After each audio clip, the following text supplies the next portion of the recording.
Welcome to the Paper Chasers Book Club. I'm Kenny, and today with me I have a very special guest, the detail-oriented Just Adam. Adam, welcome. How are you today? How you doing today, Ken? You doing good? I'm doing good. I'm feeling blessed. I want to give Adam the proper introduction that he deserves. Adam's been making music for 8 years. He's been covered by Lyrical Lemonade, featured on Selection Radio. And what's most striking about Adam is that there's nothing else like his music. He truly paved his own lane. If you are a creative, you want to pay attention to Adam. Adam, I appreciate what you've done. Your music has inspired me and is part of the reason I'm doing this podcast. I just want to thank you, brother. I appreciate you, man. I'm glad I could help. So today we're here for a reason. We are reviewing The Creative Act, A Way of Being by Rick Rubin. I want to start by introducing the author. Rick Rubin, co-founder of Def Jam Records, has worked with artists such as Johnny Cash, Kanye West, Metallica, Eminem, Jay-Z, Slipknot, Goldlink, Tom Petty, the list goes on. The book, The Creative Act, it's the wisdom that Rick has accumulated over the years working with some of the most creative people of our time. So the book actually started as 1,000 pages and he narrowed it down to 400 pages at the end.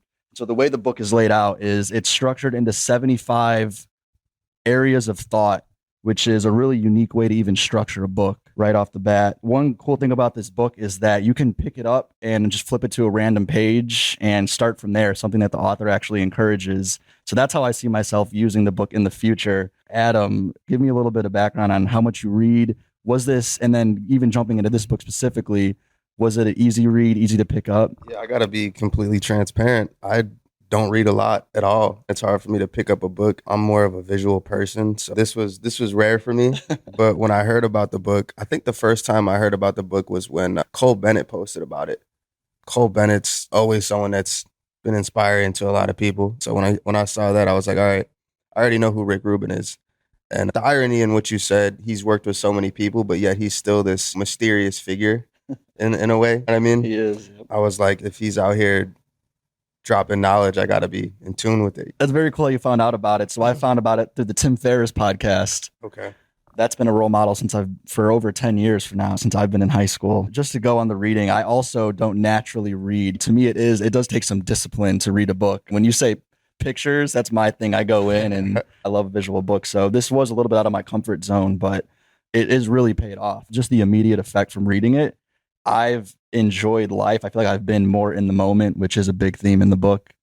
There's a discipline that comes with doing things that you don't want to do. And I feel like when you do things that you're maybe not used to doing, good things come out of it, like this podcast. So maybe you don't want to sit down and read a book, but hey, you might bump into somebody a week, maybe 5 years later down the line that have read that same book, and maybe they'll be your best friend in the next 5 years. Yeah, I love that you say that. So far, this is episode number 2 for me, and the first book was Where the Crawdads Sing. And what's cool about that is that one, I feel like the demographic of that book was more for all ages. And so I've met my neighbors, I've talked to my colleagues who are older, different generations, and they've read that book. This is the first time I've been able to connect with people that I would have never, I have nothing in common with. Right. It's almost like a community once you read the book, a shared sense of knowledge. Not to interrupt you, but it aligns you with people that have a similar mindset as you.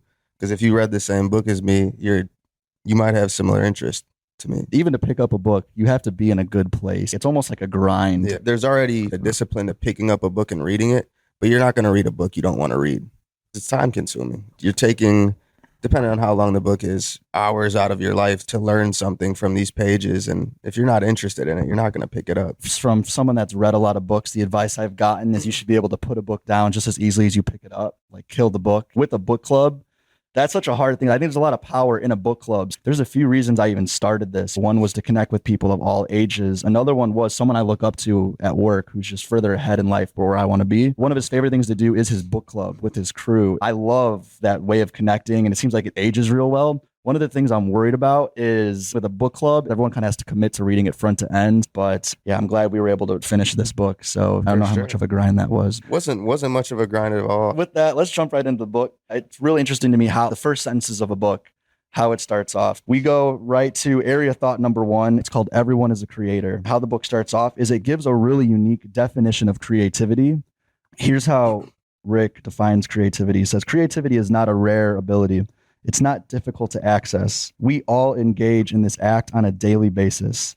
To create is to bring something into existence that wasn't there before. It could be a conversation, the solution to a problem, a note to a friend, the rearrangement of furniture in a room, a new route home to avoid a traffic jam. And so, knee jerk reaction to that for me is he breaks creativity down to it's just something that we do in almost every moment. It's almost like a way of just moving throughout the world. And I'll start off with my reflection. The very first thing he does is defines creativity as a response to what's going on around you. I've actually heard this in a different way. It's called the following state. And the following state is constant creative response to what's happening around you. To me, that's part of what makes life fun. Creativity brings me joy. And I really like how breaking this definition of creativity down to a moment by moment thing can bring joy in the moment by moment. Two questions. One is just reflections on how he defines creativity here. And how about we start there? He started off the book in a way that grabbed me right away, because my favorite thing about this book is the fact that Rick Rubin is able to explain things in a way that I'm not able to, but they're exactly how I feel.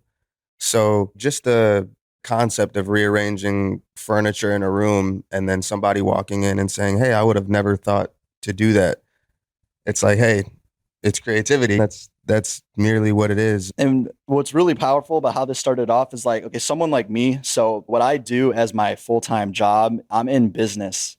I'm in human resources right now. And you wouldn't think of that as a creative thing. So you're making music that's traditional art. And he says creativity doesn't have to be the traditional forms of art. My question for you is, as an artist, specifically someone who makes music, it was so easy for me to relate to this book.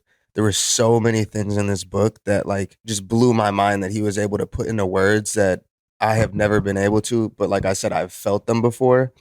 So how have you been able to relate to the way that he defines creativity with what you do? Creativity has been something that I've known is there, but has been hard to verbalize or articulate how that's coming out. There's a moment that stands out when you ask that question for me.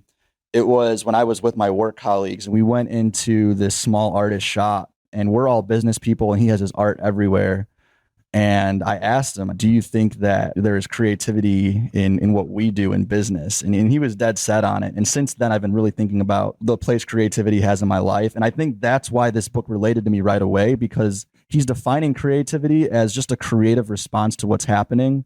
And so He was able to articulate how you've been creative throughout these years without you actually kind of knowing it in a way. that's right, because what Rick Rubin does is he ends up zooming out and he expands creativity to this unfolding that's happening in life. And so everyone just being a part of this larger system, he relates like you and me to strokes of paint on a canvas, saying we're just these individual strokes. You can't see that fuller picture. And as long as you're in tune with who you are and don't have this constant filter, you can be authentic and kind of be part of this calling. So another thing that's interesting is he says creativity is from the source. If you notice, one thing throughout the book is he uses the word source and he capitalizes the word source. I saw the way he defined source. It almost was like his definition of God. He was like, all this creative thoughts that we're having, it's all coming from something outside of us, something bigger than us. And we're just antennas for this to come through.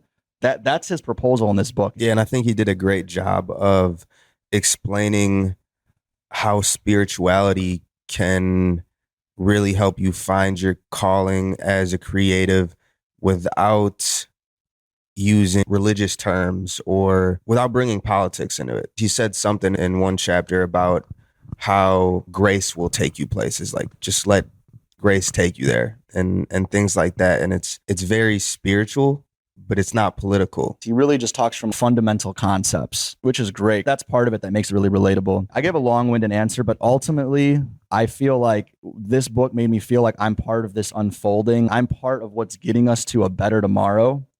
And so it's helped me to think about, okay, how can I get us to a better tomorrow? And that in and of itself is creativity. One question I have for you, his definition of creativity, just constant response to what's happening, has given me a lot of joy since reading the book. At the time when I was reading this, my whole team was based in the Philippines. One thing I've noticed with them is they have this dialogue, this language about like, I can't wait for the weekend. It's literally Monday and they're like 5 days to the weekend. That has never really resonated with me. I've always been someone like, forget the weekend. I want you to have a good weekday.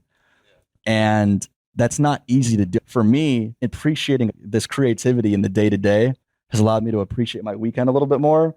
I wanted to get your thoughts on that whole living for the weekend mentality. Does that resonate with you? And also, what does constitute a perfect weekday for you? I think if you're living for the weekend, then you're not going to accomplish anything during the weekdays. I think it's important, whether it's you work a 9 to 5 or whatever you do, you need to have balance in your life. So if you're working your 9 to 5 job, you need to come home and make sure that you are expressing your creativity. I want to be able to express myself when I come home, whether that's sitting down and make music, working on designs, looking at different colors. I do that a lot. You don't realize how many colors are out there until you really start doing research and think about all the different palettes there are out there. There's some biology that says females genetically, biologically are able to distinguish between more shades of red than males are, which I think is really interesting. And That's crazy. When you talk about diversity of thought, which to me is something that's one of my favorite aspects of diversity, highlights the importance of that, especially in a creative sense. Yeah. Yeah, I'd agree. So one thing that stands out on your answer about... And I don't know if I answered it. So you did. Okay. You answered it perfectly. What resonates with me is that it seems like you are working to live. So that was my question when it comes to living for the weekend. That mindset to me almost reminds me of someone who lives to work. Yeah, I think a lot of people that wait for the weekend to celebrate whatever it is are still looking for purpose and still looking for things inside themselves. So there might be things on the weekend that make them happy, but as you really get to know yourself, you need to be able to find those things on the weekdays that help you get to know your inner self and give you the ability to express yourself as well. That's probably one of the hardest things to do. I mean, one thing you said is if you're a creative person, and what the author says is that creativity isn't something you do. Creativity is something you are. Creativity is in everyone. So if that is true, it's not even about if you're a creative person or not. It's really about finding how you express that creativity. Yeah. And I would agree with that. But I do think some people aren't willing to take the steps to find their creativity, or they're not willing to step out of the box that they've been in for so long. And because it does involve effort and it does involve doing things you don't want to do, maybe they won't ever find it. But if you are willing to take the steps, you'll definitely be able to find whether it's your purpose or even just a passion. But it does involve doing things that make you uncomfortable and doing things you don't want to do. I think that's one of the hardest things in life is finding your passion past survival. To go to a more serious topic, when you look at suicide rates among cultures, so you look cross-culturally, societies that are still developing in a state of trying to survive, very low, if not non-existent suicide rates because they have that purpose of trying to survive. When you look at these more developed countries where survival is now not something you have to deal with anymore, and that's actually when people are most comfortable but don't have that larger purpose, that is where you see higher suicide rates, where people feel lost. And so I think finding that way to express your creativity is probably the hardest thing. One thing for me is I've recently shifted away from that mindset that we were talking about earlier, where you're just looking forward to the weekend. The way that showed up in my life was drinking with friends on the weekend. And once I stopped doing that, it almost made me face reality. At first, it had a great purpose in my life, but then it was almost like an excuse to not find your purpose, to not find it. Yeah, it was being used as a whole to not find my purpose. And so once I stopped that, I felt lost for a little bit. It really took me a month of empty space to find that. This is that first step, is where we're at right now. Yeah. I don't think people like being in that space. I don't think anyone does. It takes effort and it takes being uncomfortable and it takes maybe being in a dark place for a little while in order to actually get out of that place in your life. So if you're not willing to take those next steps, I don't know. I don't know what to tell you. I have the quote here, the one that I mentioned earlier about creativity is something you are. This area of thought is 52. It's called 24/7 and in parentheses, staying in it. And this is the quote. Creativity is something you are, not only something you do. It's a way of moving through the world every minute, every day. If you're not driven to an unrealistic standard of dedication, it may not be the path for you. My question for you, Adam, is you have this calling of art. You found your purpose. I'm curious if you can recall when you first discovered your path as an artist. I have a specific moment in my life where I just felt like I knew writing was it. I may not have known it was music at the time, but in second grade, I remember I had this teacher, Miss Fetzer, and we would write a lot of poetry, and I loved writing poetry. I hated writing, but I loved writing poetry and being able to put words together. And I don't remember what I wrote because it was in second grade, but I remember I wrote something and it just, to me, it seemed like so prolific at the time. And I remember my teacher like reaching out to my mom being like, this is like great. I can't believe he wrote this.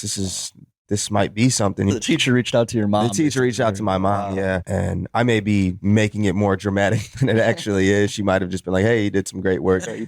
But in that moment, I'll always remember that. And there's not a lot of moments I remember in second grade. Since then, I always knew that I had a passion for writing. In the moment, I'm not always the most articulate person, and I'm not always able to convey my thoughts in the exact moment that I'm in. But when I write, it gives me the ability to formulate what I want to say and think about the words that I want to use. So I think that's kind of what led me to gravitate towards hip hop as well as just writing music. What's interesting is in the book, Rick actually defines poetry as a certain form of art that is more powerful than words. So he says once it's packaged as a poem, it can release a universal truth that is more powerful than just sentences, which when we go about how he breaks down some of these concepts at the most fundamental levels, he did that for poetry. So that resonates with me hearing about your story. It seems like maybe you unlock something, able to express something bigger for the first time through that. Yeah, and I think anybody that is looking to make music, if you don't know where to start, I think poetry is a great place to start because it gives you the ability to express how you feel without having to rhyme things. Because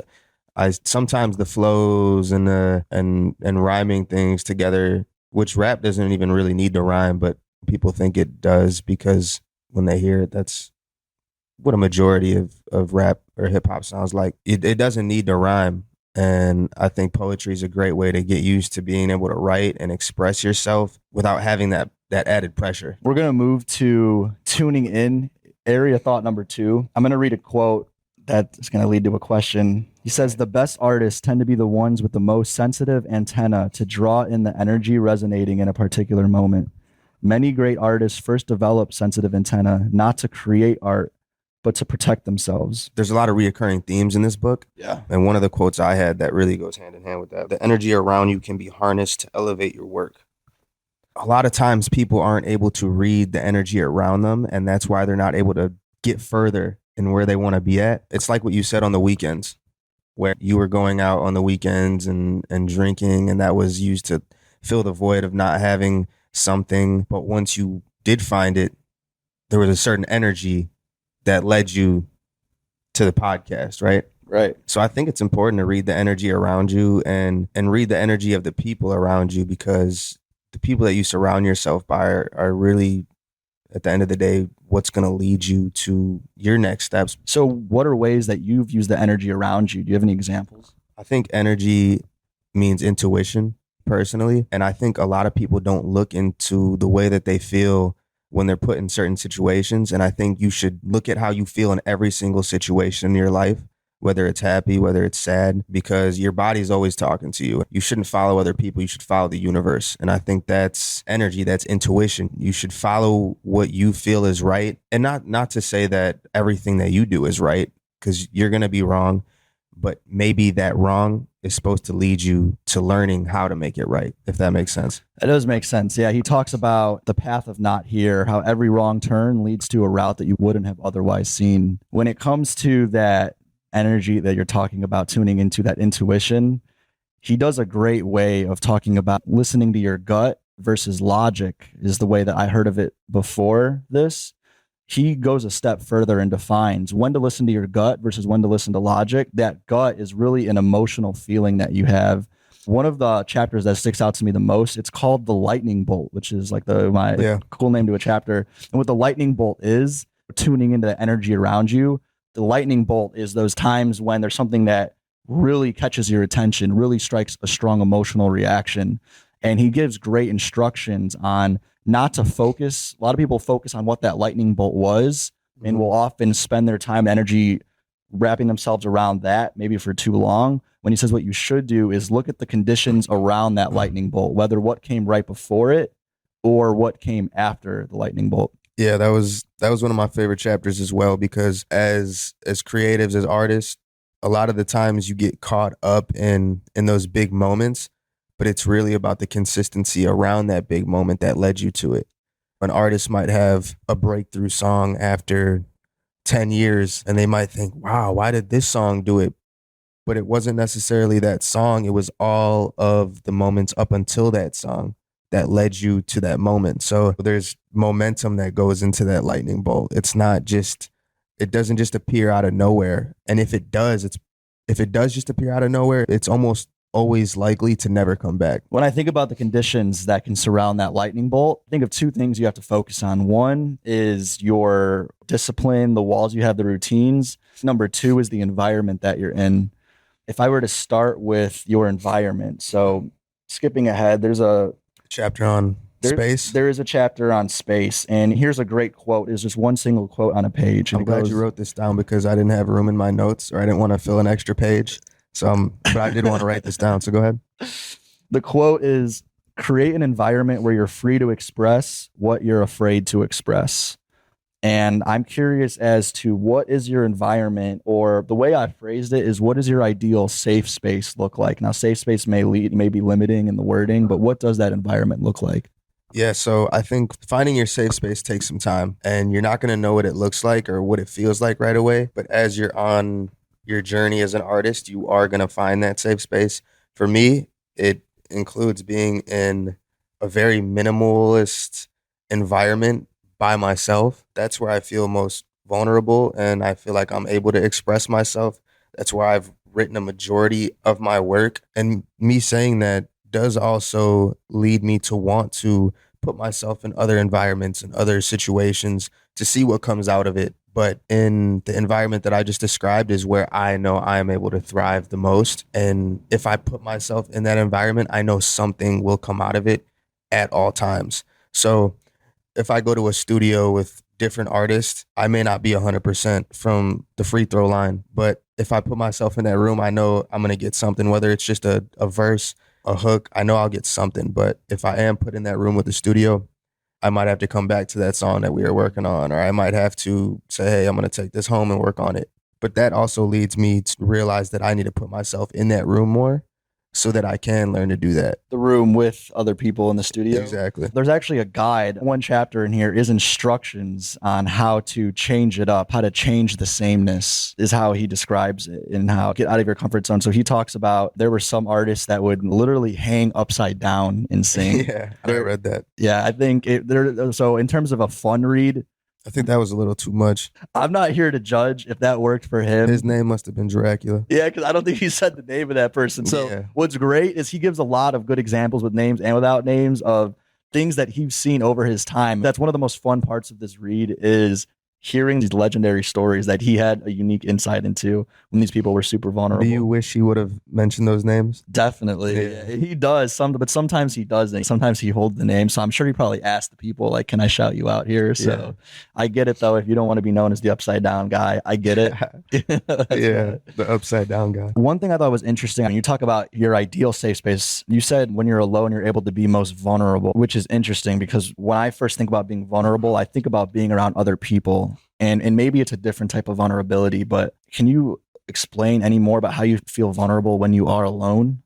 Yeah, I actually was talking to Hayes about this recently because I was just throwing ideas at him for his album cover. And I was speaking about how when you're looking in a mirror, a lot of times you feel so vulnerable because you're looking directly into all of your flaws that probably no one else sees. And it's kind of the same way when I'm working on music and I listen to a beat. All the things in my head that I'm dealing with, all of the thoughts that I'm dealing with, they all start to come together when I hear that beat, if it's the right match, if the beat hits me, if I'm feeling the beat. But I like to think of it as when the instrumental comes on, it's like me looking in the mirror, if that makes sense. That makes a lot of sense. Talking about looking in a mirror, I love that you brought that up.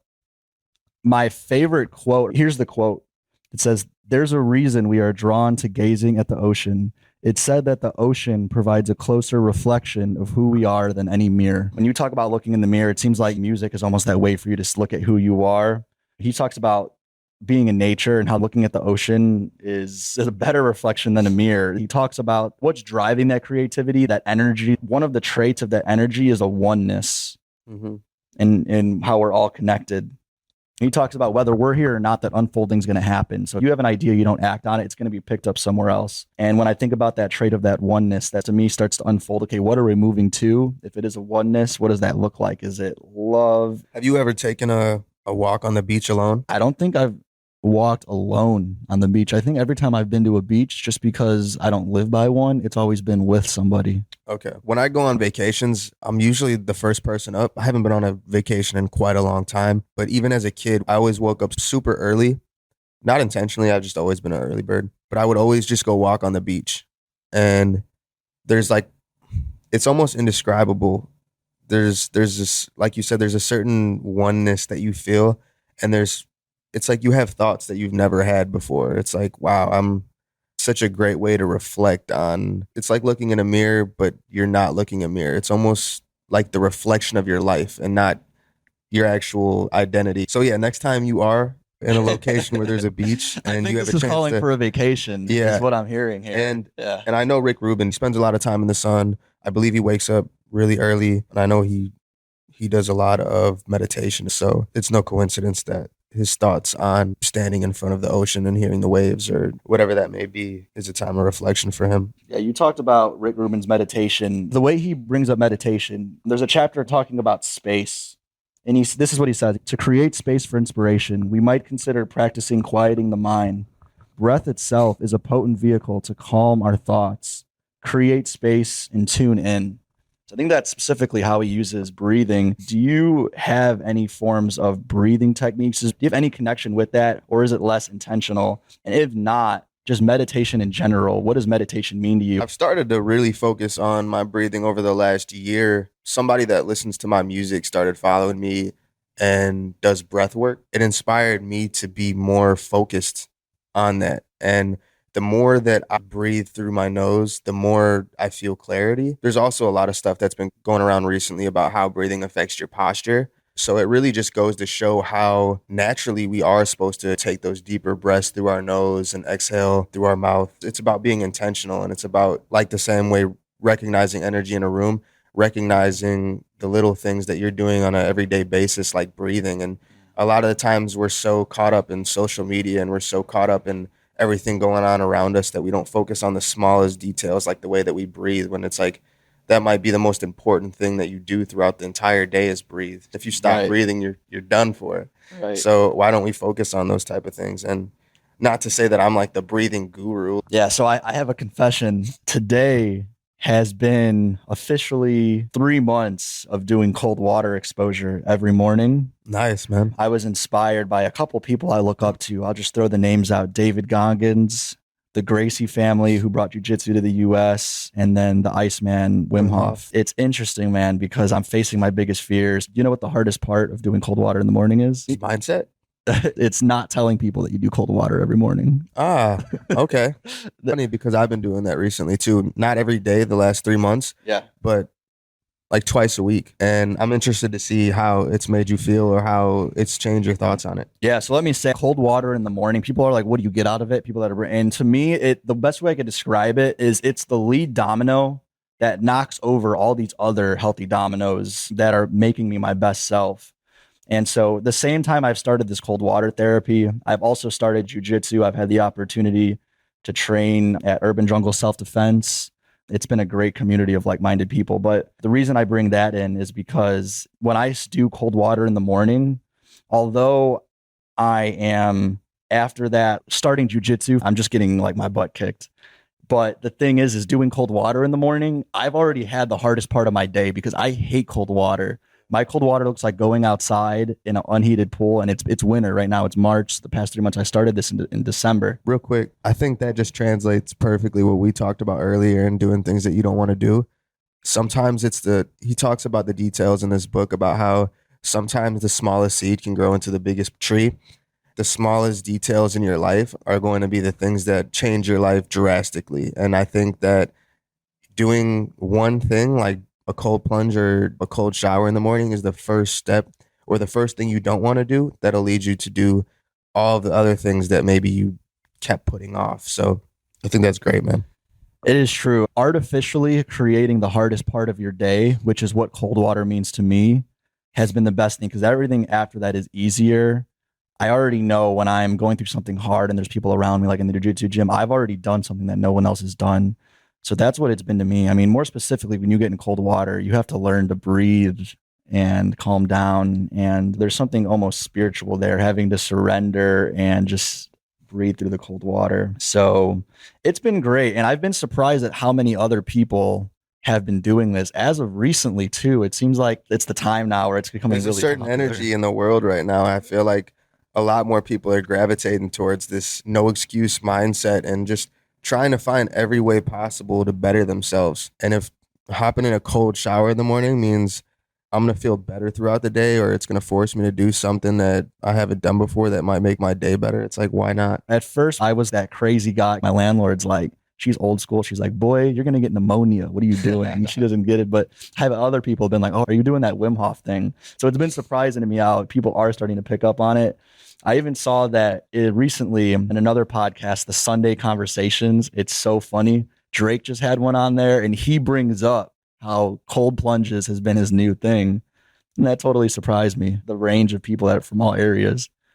Yeah, you can tell by who's doing it, though. It's a mindset thing, to say the least. It's a mindset thing. Talking of mindset things, going back to this idea of that lightning bolt, we talked on the safe space or the environment, that other facets that is the mental space, that discipline that you have. We've been friends for a while now. One of the biggest influences you've had on me, something that I had zero experience with, is the walls that you have in place, the things where you're willing to say no. So that is a chapter in the book. And so I'm going to read the quote that they have in the book.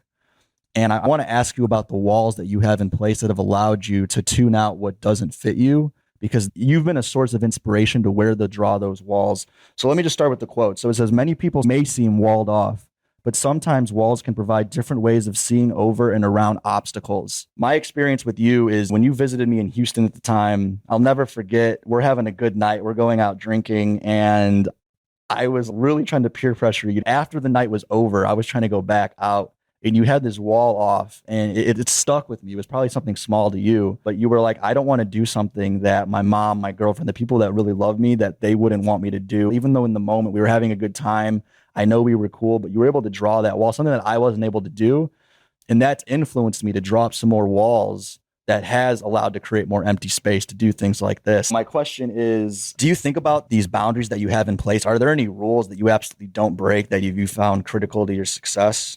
Yeah, and I don't want to minimize that situation too, because I'm not going to sit here and act like it's not hard for me to do. And even that moment, I remember that's big for me too. Being able to, you're having a good night, things are going well. Sometimes it's hard to be like, yeah, this has got to stop. But the way I see it is you have to have balance in your life and you have to have a certain respect for yourself. Shaq did a podcast one time, and this is kind of what changed my mindset in terms of going out in public and drinking. Is he talked about how when you go out and you're drinking in public, you're really risking your reputation, because you're putting yourself in a situation where you can't control what you're doing or how you feel. And not to say that it's okay to go out and have a couple drinks as long as you are in control of yourself and in control of the things that you're doing. But once you hit that 3-4 drink mark, and then you just keep going because it's like, hey, we're having a good time. Let's just keep going. It's like, no, you need to be able to stop, and you need to be able to respect yourself enough to have those boundaries. And I think that applies for everything, not just drinking. I think like moderation. Yeah, moderation in everything. I think moderation with work, moderation with family. That's been something big for me, is knowing when to take a step back from family and say, hey, I can't give you guys all of my energy right now. This situation is for you guys to handle, and I need to maybe not guard myself, but I need to be able to hold on to this energy that I have, and I'm not going to compromise it for anyone. And if that's a problem with you, then maybe certain people don't belong in your life. And I think having those walls up is a good way of really finding who belongs in your life and who doesn't. It's deep. That is deep. Thank you for sharing that, because I know that does get to a personal level. While we're here on Friends and Family, there is a lot of talk here about collaboration versus competition. That's all the way that they bring in friends and family in the book. Sometimes family gets what's going on, sometimes they don't. I'm curious as to what is the relationship between your friends and family and your work? Have there been some hard times where you've had to really think about the place they have and how it relates to your work? There's a lot of moments where my family hasn't really been super supportive of my music journey. The last question's, how's it going? Just respect the fact that I do it. But there isn't a ton of support with that. I don't think they really understand it or see how it applies in the purpose in my life. But there has been a fine line that I've had to learn to walk in order not to put everything out there. I mean, you can say so much in music, and it's about learning the time and place to say things. So going back to people that are supportive of your work, one common trait that Rick says that people have who do appreciate this creativity and can help foster your work and add on to that energy rather than sucking it out of the room is they hold this childlike spirit. I'll just give a personal reflection. Someone I look up to, maybe an informal mentor, recently told me that they're like, Kenny, you have this childlike spirit about you. You do too. This was, and that was the first time I heard that. That was before this book, and I didn't know what that meant. This book gives a great explanation of what that childlike spirit is. The way they define the childlike spirit is being in tune to who you are without having jadedness to you. One more thing about, I'll say this before I go to the question I was going to ask, was this childlike spirit I've actually been able to use a lot. Here's a good way I heard it verbalized. I said, if you want to love anybody, like someone you don't like, someone you even have issues with, if you want to love them, visualize them as a child on their best day. And if you were to be real with yourself, I can look at anyone and visualize them as a child, because when we're all there, we don't have that jadedness. We don't have that built into us. Everyone needs love. Everyone wants love. And so when you see them on their best day, it's them in tune with themselves. And so I've been able to use that thought exercise to reapproach how I'm approaching new conversations, or if someone rubs me the wrong way, how I'm able to bring it back and still be in tune with who they are, seeing them as a child on their best day. That being said, not everyone's able to still hold that child energy. I think that's something that's very important to cultivate at all costs, but it's not there. And unfortunately, I've had experiences where I've had to deal with people who are jaded. If anything, it seems like the majority of people are jaded. My question was, do you experience this jadedness? How do you deal with people that are jaded? Do you try to save them? It's tough. I think a lot of people who are jaded, it comes from them not being able to look at themselves. This book also talks about self-awareness, and self-awareness has been the most important thing that I have in my life. I love to be able to look in the mirror and tell myself, hey, you're not doing this right, or hey, you can do this better, or hey, there's things out there you can be doing to better yourself. And I wasn't always able to accept constructive criticism or take feedback without getting my feelings hurt. But I think I'm finally at a point in my life where I can, and I love the fact that I'm able to take the things people say with a grain of salt and apply them to my life, because nobody's too good to get feedback. The biggest people in the world get the most feedback. You got artists like Drake who have camps with people that have been around him since Room for Improvement, his first mixtape. And if you don't have those people there to tell you, hey, this isn't it, or hey, I think you could do that better, then you're going to be around yes men your whole life. And I think that's where the jadedness comes from, being around people that tell you yes all the time. And it's important to have people tell you no. It's important to have people give you feedback on what you're working on, whether it's a piece of art, whether it's a piece of clothing. A t-shirt isn't going to fit everybody the same way. If I try on a t-shirt somebody's making, I'm like, hey, I don't like the way the sleeves hang. They can say, hey, I'm going to just leave it, or they can fix it and potentially have another customer. And accepting that feedback, I think that's really important, and something I want to double click on, because you said you weren't always able to do that. Rick gives a really interesting perspective on feedback, a way that I've never seen it before. When you take feedback, use that to understand who they are, understand their perspective. One way I've heard this that has been a great accelerator to me in my professional career is when it comes to feedback. Feedback conversations are one of the hardest things in work. Luckily, I had a great boss. The way they framed feedback, they said, Kenny, if there is a narrative going on, I just want you to know what that narrative is. That has been a tool to frame feedback so that I'm able to use it with the right sense, use it for a grain of salt, not take it personally. I think collaboration is so important because it helps weave out people that are like-minded. He talks about how artists sometimes can clash, and sometimes it'll work and sometimes it can't work. But when it does work, you've probably found yourself somebody that you're going to collaborate with a lot in the future. I mean, you look at people like Future and Young Thug, it's like they obviously mesh well. Look at how many songs they got together, and look how good it sounds when it comes out. Whereas you might get that one song that comes out and you're like, this doesn't sound, and then you never hear another song with those two again because you can just tell it might not have worked. And yeah, when you collaborate, you're able to find the people that you don't work well with, as well as the people that you're probably going to have with around you for a long time. Are there certain similarities among the people that you collaborate with, something that you mesh with real well or you found that you do like that helps you be your best self? Yeah, there's usually always similarities, whether it's we've both been doing this for a super long time or we both just get it. I think the longer that you're in the space of creativity, there's an it factor that's so unexplainable. It's like being able to walk in a studio and just have this calmness about you to where not even in just a studio, but you're able to navigate in any room and talk to any person the way you and I would. And I think it's learned over time and it comes with experience. But sorry, what was the question again? I was just going in right Yeah, there. that was great. It was traits or themes of Okay. among people that you like to collaborate with. Sometimes I might not be able to explain what those similarities are, but they're there. It might be the energy. Yeah, well, the energy. So one thing you said that really resonated with me was the calmness. Something that the author says is that this calmness is really important. You want to be efficient with your energy. You don't want to be wasting your energy where it's not there. And one way to do that is to recognize the cyclical nature of life. There's a lot of correlations in here between nature and creativity. He sees them interrelated. And he talks about life is bittersweet. There's life, there's death, there's winter, there's summer. And so to be able to keep this constant response while riding that wave of life, the cycles of life, not fighting that is really important. Even in your music, you had Gold Haze on one of the intros, and he says, change is always good. You just have to embrace it.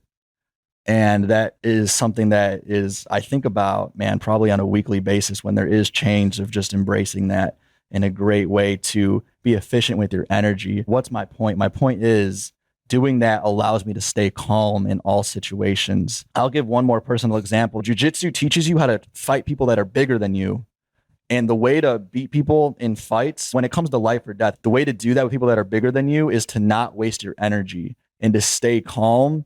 Well, real quick, this goes hand in hand with a question that I had for you. This book focuses a lot on critically thinking about the energy around you and how you can create a shift in that energy. If you look deeper into the things, the people, and the environments that you put yourself in, how have you seen thinking deeper about those things has affected your life and the energy around you? Here's the thing. There's so much going on around us. I mean, there's a lot going on. So you have to focus on what you're going to tune into. I mean, the answers are there. You just need to know where to look and what you want to look for. When you ask about how is focusing on the energy shifted where I want to be, where I want to go, there's the whole first step of choosing, of being intentional on what you want to focus on and what you want to attune to in the first place.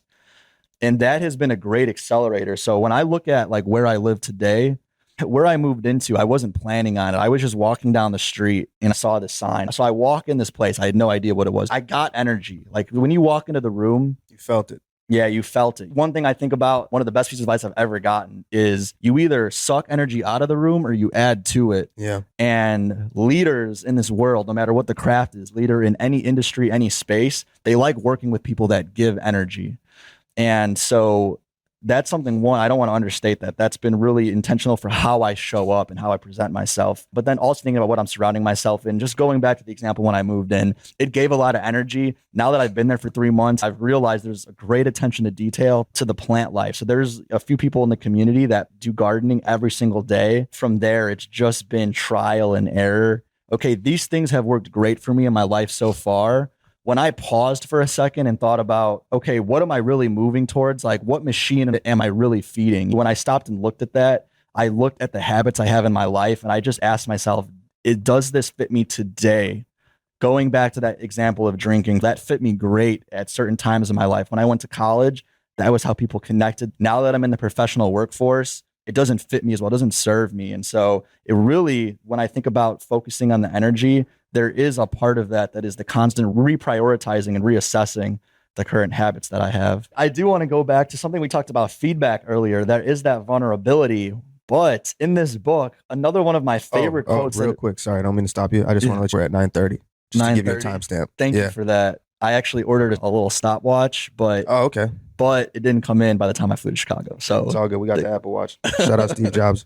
shout out to Steve Jobs. When it comes to feedback, one of my favorite things in this book, one of my favorite quotes is that humanity breathes in mistakes. He talks about the mistakes that humanity has. That is what makes art. Because if we didn't and we were perfect, we would be machine-like.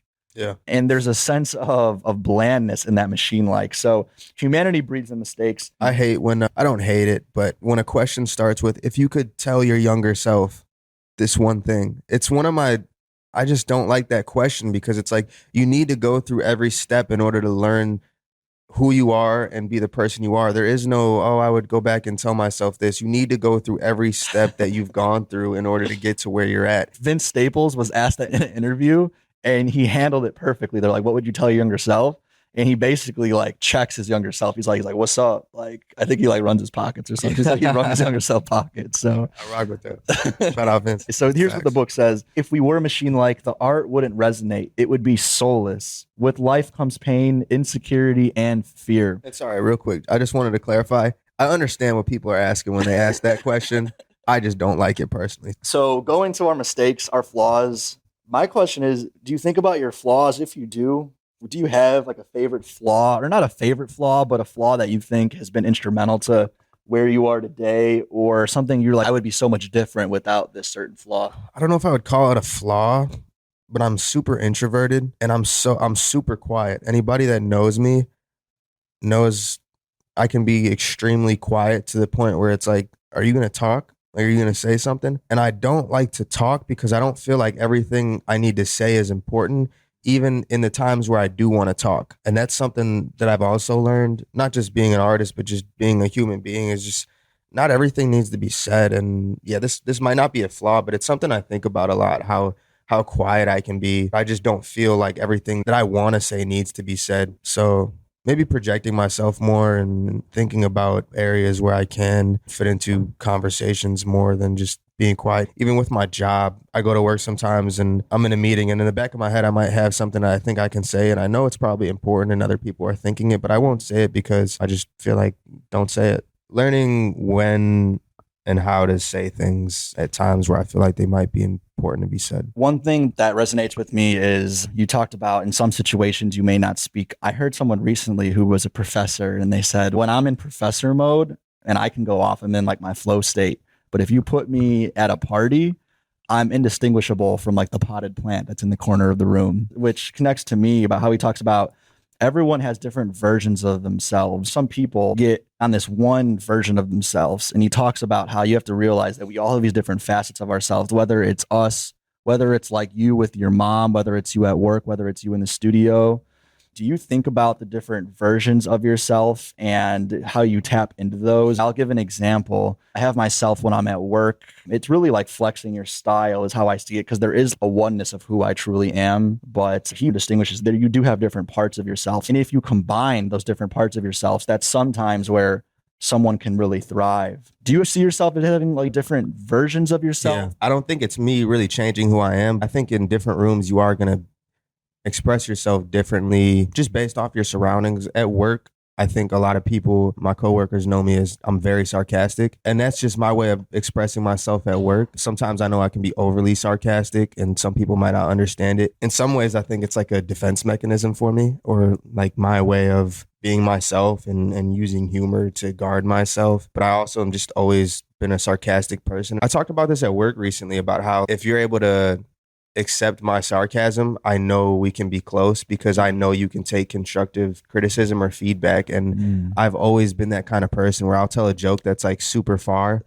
And if you laugh, I know we can be super close. If you take it very personal and maybe don't like me after that, we're probably not meant to be cool outside of work. And I'll know not to overstep again. And that's something that I've learned as well, is knowing that not everyone takes it the same. And it's not a bad thing. I mean, we might not mesh well outside of work, but I'll know to keep it professional moving forward. There is another thing that sarcasm may test, something that I've been testing for. To get serious work done, don't take yourself too seriously. It's a way to prevent burnout. And maybe testing that sarcasm is testing, do you take yourself too seriously? I think a lot of people do take things too serious. And If you're not able to laugh at, that's why I've been watching a lot of Theo Von lately. Are you familiar with Theo Von? A little bit. Okay. And he just does a great job at breaking down things and being able to laugh at things that are maybe so serious in today's world. And it's like, we take them so serious for what? I mean, there's only so much time on this planet. It's like, take things with a grain of salt, laugh at it, and keep it moving because life's not that serious. And even this book, Rick Rubin talks about how take your craft serious, but don't do it seriously. Basically have that young mentality, but take it serious when you're doing it. And I think that's why a lot of people don't thrive in this area of art is because they really do try to overcompensate and try too hard. It's not something that's coming naturally to them. And when you start to learn that you just need to be yourself at whatever you do, that's when things start to maybe take flight a little bit and be able to gain a few fans or gain some traction in whatever it is you do. The way I understood how Rick defined that, don't underestimate the importance of what we're doing and how you should prioritize that, but don't let your dealing with something bigger than yourself correlate with your bigger than what's going on around your people that aren't participating in that. Like, don't take the bigness of what you're working on. Don't take that bigness to who you are and kind of separate. Like, you're working on something bigger, but that doesn't mean that you're more important. And I think a quote that goes hand in hand with that is on page 300. He says, quality isn't based on the time invested. And I think a lot of people they start working on something and then they think they need to work on something for like 4 hours in order for it to be good, or I need to be locked in the studio for 10 hours to make a good song. Like, I hear a lot of artists talk about how they lock into the studio for 12 hours a day, every day. And it's just like, for what? I know Future works like crazy in the studio. He might be locked in, knock out 50 songs in 2 sessions. Whereas somebody like me, I'm not able to work like that. And Rick Rubin also talks about how your best work is usually something that's made super quickly. And that's something I always find when I'm working on a song and something's coming to me. I know I'm going to finish it right away because the energy around this is so good. You have that intuition where it just feels like this could be something and you want to finish it right away. He also says not to discredit anything that takes a long time to work on, because something that's made in 4 hours or 4 days might also be just as good. I have a record called Pray For Me on my project, All Hustle No Luck, that took me a super long time to make. I made each piece of that song very fast, but it took me probably about 5 months to finish that song because I didn't know which next piece to put in there. So I had the hook done. I wrote the hook. Michael recorded the hook, and then I wrote a verse. And then I was like, hey, I want somebody on this song. It took me a long time to think about who I wanted. Wasn't able to get who I wanted. And then I was like, what am I going to do with this song? Ended up writing another verse, and it ended up being like one of my favorite verses on the project. One of my favorite songs I've ever made. It just goes to show that you could have great pieces of art that take you 10 minutes to make, or you could have great pieces of art that take you 5 months to make. And one thing that's interesting is when he talks about the creative process that Rick Rubin is seen as a producer, he talks about sometimes an artist will start a song and it's nothing like how they envisioned it at the end. Is that a common occurrence where you'll have a song and it'll end nothing like what you started it to be? For me, I usually always have an idea of where I want to take the song. There might be a piece that I never expected I wanted to add to it that makes it what it is. I think he was referring to Frank Ocean in this. I'm not sure if he was or not, but there's an area of the book where he talks about how he, I think, pitched the artist vocals up or down, and it was a house song at first. Yes, I was going to bring that up. So exactly what he does is first they have this like amazing beat, and then they do the vocals on it, and then they end up muting the beat and just listening to the vocals, and then they redo the beat based on that. I want to reflect on the other piece you said. For you, getting locked in the studio for 12 hours doesn't necessarily have an equal relationship with the quality. For me personally, the ability to turn off, to disconnect completely has allowed me to turn on in the moments I need to turn on. The more powerfully I can turn off, the more powerfully I can crank that intensity on. And I find that the rest piece is strong. There is a part in the book that talks about dreams and sleep. And he talks about the moments fading into sleep is often a time where people get some of their best ideas, something that resonates true with me. Every night before bed, when I'm falling into sleep, I'll get some of my best ideas. And I have to think about, man, do I want to roll over and type this in my notes, or am I going to remember this? It happens to me all the time. That's the same thing for you. And always write them down. No matter how much you don't want to pick up your phone again, always write them down. To me, that just speaks to the importance of sleep. That's a big part of that disconnecting. Do you also have a similar view on disconnecting allows you to turn on powerfully? If so, what are some of your favorite ways to disconnect? When you say disconnect, what do you mean by disconnect? I mean, doing anything Everything. that is able to recharge my battery. A lot of times people think of disconnecting as just laying down, sleeping, watching TV. A big learning is that for me to recharge my battery, I actually need to be active. I feel more tired if I don't go to the gym. When I know that I'm in the gym and I'm going hard, or I'm connecting with friends, engaging intellectually, that recharges my battery for me. So really disconnecting can mean whatever recharges your battery. For me, recharging my battery includes things I do every day, as well as things that I might only do like once every 2 months, like this conversation right here. It might spark something that leads me to make a song or leads me to want to make a change in my life. Obviously, there's the gym. I've been going to the gym probably 6 days a week, every week for the last, I don't, probably 6, 7 years. And I just have to do it because it's become a routine. It's like eating, it's like brushing your teeth. If I do something that makes me feel good, why would I not want to do it every day? I have to do it in order to set my day up for success. Another one of those things that I've been doing for probably the last like 3, 4 years is every day that I wake up. I've always been an early bird. I probably wake up at about 5:36 every day, sometimes 7. But as soon as I wake up, I always get fully dressed, including my shoes.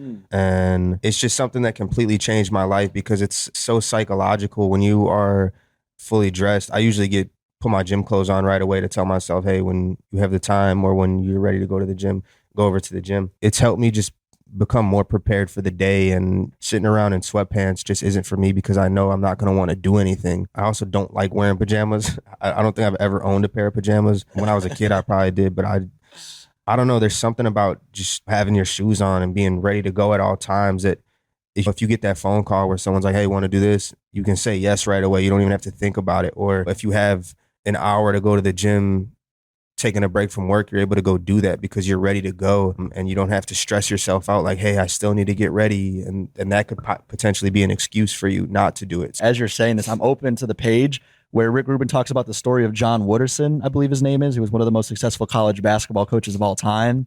And kind of his secret sauce there was day one. I love that. The shoelaces. The shoelaces. He has all these elite athletes in the room, and the first day he's teaching them how to tie their shoes. I love that. He really talks about discipline in that chapter. When we got to that chapter, the first thing I noticed was the word details, because details is a word that I love just because details are so important to me. I have a playlist called Details. The smallest things in your life are going to be the things that help you make the changes to make you a better person. Even the smallest things in a room, like the scent of a candle, can change the way that you feel. Even a bad smell can throw you off. You're like, wait, let's go into a different room.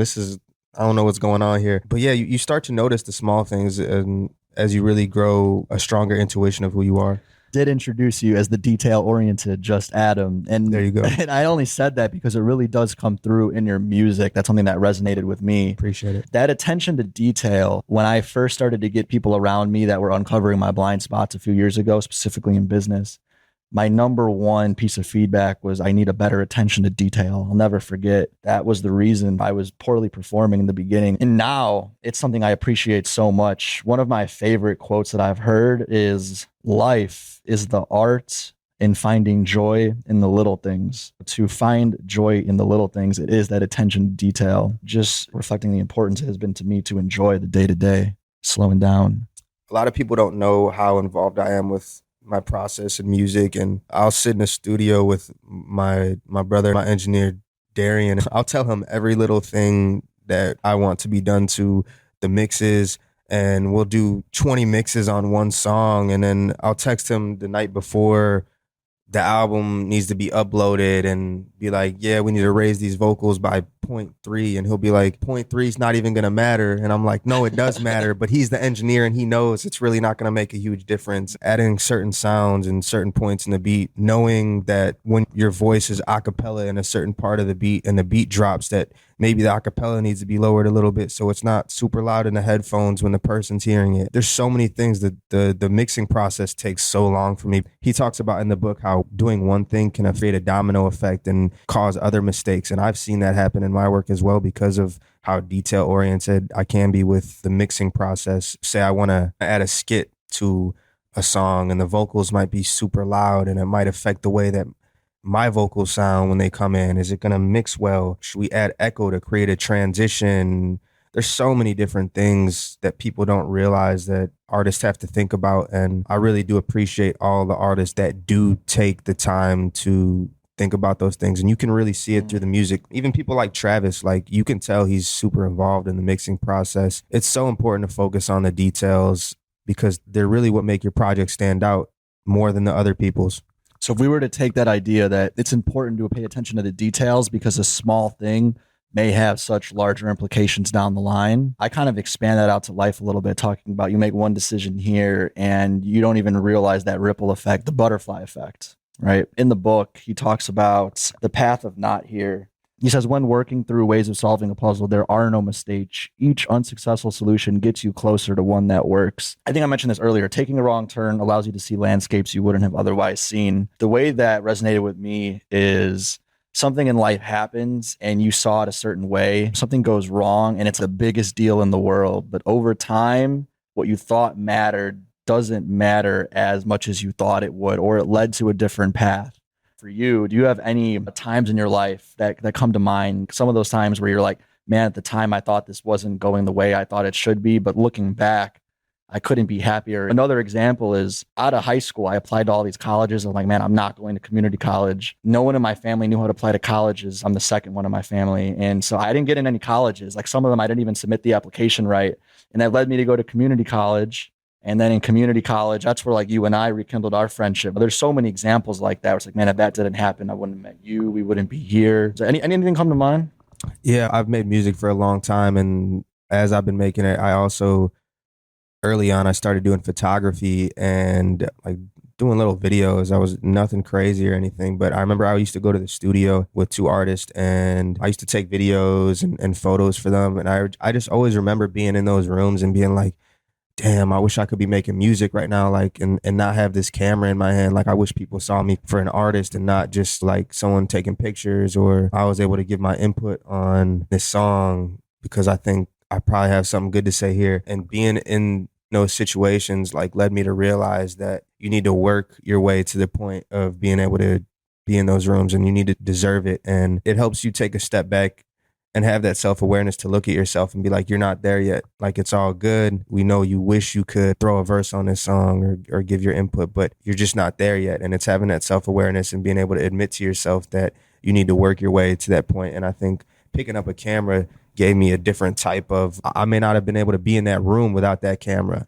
So even though I wish I didn't have it and I was able to do music, it gave me the ability to be in that room and see people pushing their way into the industry and seeing how people move and how they talk in the studio and how they carry themselves. And that lesson was more important than me giving my input on their music, because now I'd like to think that I'm in a situation where if somebody invited me to the studio, it's because of my music and not to take some pictures. I want to go to discipline. I know a little bit earlier we're talking about for the past 6-7 years, you've gone to the gym 6-7 days a week. Every day. In the chapter about discipline, one interesting example that the author gives is how there's discipline in people's habits. And one habit he brought up was how Albert Einstein only wore gray suits every single day to free up creative capacity. I think that was an excuse. He just didn't have that drip. That was also my reaction. Yeah, I know that's how they're framing it. Like, oh, I have 7 of the same outfits. Yeah, I don't know. Ronnie Feig needs to reach out to him. Reach out to Albert. That's a missed opportunity there. Ronnie Feig, sorry. Ronnie Feig, yeah. If their paths crossed, man, that would have been a great collab. The Albert Einstein Kith collab. Yeah. Man, fall drop. There would have been a lot of lightning bolts in that room. There is something there. I've had a struggle personally with fashion because fashion for me is a great way to express myself. It makes life more fun for me when I'm feeling great. There is a mental energy that is taken up in how I present myself. For me, that's worked well. For someone like Albert Einstein, maybe it doesn't matter. You can wear that gray suit. I'm just curious to you how you see what role fashion plays in your life. Yeah, fashion has always played like a huge role in my life. Even when I was a kid, I remember I used to be self-conscious going to school because I would always wear the same clothes. I'd be like, man, I'm not dressing how I feel like I should be dressing. This isn't how I feel. I'm just wearing what I have. And as I got older, I realized how much you're able to really express yourself from the clothes that you put on and the way that you carry yourself. And yeah, clothes are expensive, and yeah, you should definitely have a balance and Budget. have a budget for sure, and know where and when to be buying things. You shouldn't just be buying a new piece of clothing every single day, but express yourself. And if you want to go buy that new shirt, maybe go a little harder and make some extra money somewhere else in your life. I think that should push you to do things like that. And I think a lot of really big celebrities, the bigger they get, they just get free clothing. So it's a lot easier for them to just, oh, they're sponsored or whatever. So work your way to the point where you can get sponsored. Or a lot of influencers nowadays grind their ass off until they can get to a point where they can just get sponsored by the clothing brands that they love. So work hard and try to get those sponsorships. Otherwise, just work hard and just get that drip. I'm saying, I don't know. But yeah, you got to express yourself. Yeah, work hard, get that drip. You can put that on my grave. Yes, sir. All right, it looks like we have about a couple minutes left. Close out. Yeah, we can close out. I was going to do that by going to the last chapter of the book, how it ends. Okay. I'm going to read the last sentence of the book. Even in perceived chaos, there is order and patterns, a cosmic undercurrent running through all things, which no story is immense enough to contain. And then the very last words of the book are, the universe never explains why. Now, just to start us off with some context, he's talking about this source. The creativity that we're expressing, this comes from that cosmic undercurrent. To me, it was almost a definition of how he's defining God. There's a level of spirituality here. When you talk about the universe never explains why. Did you have any knee-jerk reaction to kind of how the book ended? Yeah, I was like, I don't like this ending. I was like, this is it. I was like, this is such a great book. Like, it's ending like this. Right. I had the same. But I think it's meant to just make you think about it even deeper. What's the quote? Not everything needs to be explained. I think that's one of those things that like really makes you think like, When I flipped the page, I was like, okay, there's got to be one more page left for me to read what this means, and there wasn't. And I think it's supposed to be like that. It's supposed to make you think a little bit deeper. The universe never explains why. Maybe the universe will never explain to us why we didn't get another page. Yeah, to me, it also left with that feeling of uneasiness, because part of my quest is trying to figure out that why. And it's like the end of Sopranos. Did you watch Sopranos? I haven't, but Okay. I hear more about the ending more than I do any other part. I was uneasy. Like, man, I'm not going to know why. The universe never explains why. But after sitting with that for a little bit, it made me reflect. Maybe it's not the why that's even important. Maybe it is the process, or what we're moving to, and having an appreciation of that process. So that's what I'm making of that. I finished this book on the plane from Houston to Chicago. I literally finished the book straight to my great grandma's house, the only house that my family has. So it's like a time capsule or museum for everything that my family is. She has pictures in there going back. She's 90. She was the one on the first podcast. She has pictures of her great grandparents. So this is like the last remnants of my history, of my ancestors, of who's bringing me where I am today. And I will say that bringing this book, being in tune, has made me walk into her house and realize things I've never noticed, even though I grew up in that house that is my childhood. That's the effect it's had on me. I couldn't recommend this book enough. I'm glad we talked about earlier how you were able to relate this book to you, because I think a lot of people who maybe aren't involved in art, or we're all involved in art in some ways, whether it's the clothes you put on every day, but some people might have a hard time understanding. Identifying with being they an might artist. have a hard time understanding how they can relate it to their life. And I think that it involves thinking deeper than just the surface level, and thinking of it as, oh, I have to be an artist to read this book, or a singer or a musician. You don't. And it'll help you really critically think about how you see things in life, and maybe how you can shift the energy in your life. And yeah, like you said, I can't recommend it enough. So The Creative Act, Rick Rubin. Adam, thank you for your time and energy today. I appreciate you. Do you have anything you want to shout out to the people, things you're working on? Yeah, I appreciate it. No, nothing at the moment. I've just been working a lot lately. We got some stuff coming soon, so look out for that. And I appreciate you as well, Kenny. There it is. Let's keep it moving. Yes, sir. Let's go. Thank you, man.